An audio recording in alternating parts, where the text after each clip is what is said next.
अल्हम्दुलिल्लाहि वहदा अस्सलातु वस्सलामु अला मन ला नबिय्य बाद अम्मा बाद अऊज़ु बिल्लाहि मिनश शैतानिर रजीम बिस्मिल्लाहिर रहमानिर रहीम रब्बि इश्रह ली सदरी व यस्सिर ली अमरी वहलुल उक़दतम मिन लिसानी यफ़क़हू क़ौली।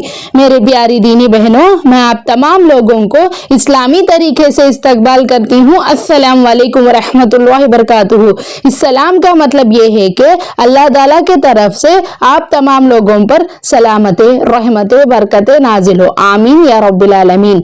आज मेरा तकरीर ये है कि वालिदैन, अल्लाह ताला सूरतुल बनी इसराइल आयत नंबर 23-24 में फरमाते हैं कि सिवाय उसकी किसी और की इबादत ना करो और वालिदैन के साथ नेक सुलूक करो। तुम्हारे पास उनमें से कोई एक या दोनों बुढ़ापा को पहुंच जाए तो उनको उफ तक ना कहो और झिड़क कर जवाब ना दो, बल्कि उनसे एहतराम के साथ बात करो, नरम और रहम के साथ उनके सामने झुककर रहो और वालिदैन के लिए ये दुआ किया करो, रब्बिरहमहुमा कमा रब्बयानी सगीरा। परवरदिगार मेरे वालिदैन पर रहम फरमा जिस तरह उन्होंने बचपन में मेरी परवरिश की। इंसान पर वालिदैन की इताअत और इज्जत हर हाल में लाजिम है। शरीयत ये है कि उनकी इताअत अल्लाह के हुक्म के खिलाफ ना हो। इसके बारे में भी अल्लाह ताला का हुक्म ये है कि मुश्रिकीन वालिदैन के साथ नेक सुलूक करो और भलाई से पेश आओ। और हमारे प्यारे नबी मोहम्मद सल्लल्लाहु अलैहि वसल्लम फरमाते हैं कि माँ बाप का हुक्म मानना, हक अदा करना जरूरी है। अल्लाह ताला के साथ दूसरों को शरीक करना हुक्म के खिलाफ है।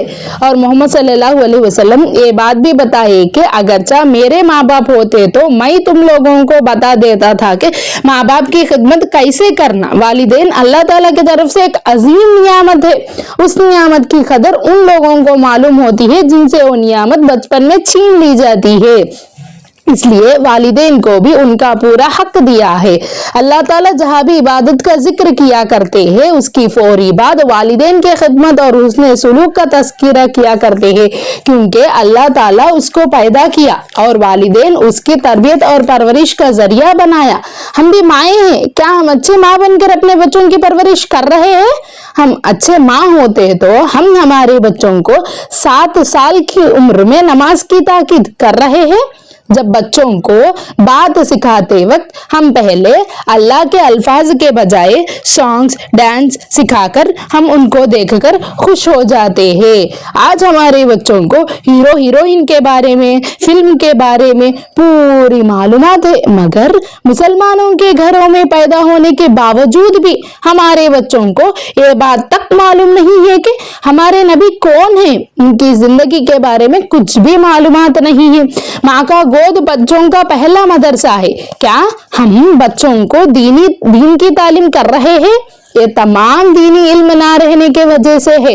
ज्यादा गौर करके मेरे माँ और बहनों, पहले हम माए दीनी इल्म सीखना, फिर हमारे बच्चों को दुनियावी इल्म के साथ साथ दीनी इल्म हासिल करवाना बहुत जरूरी है।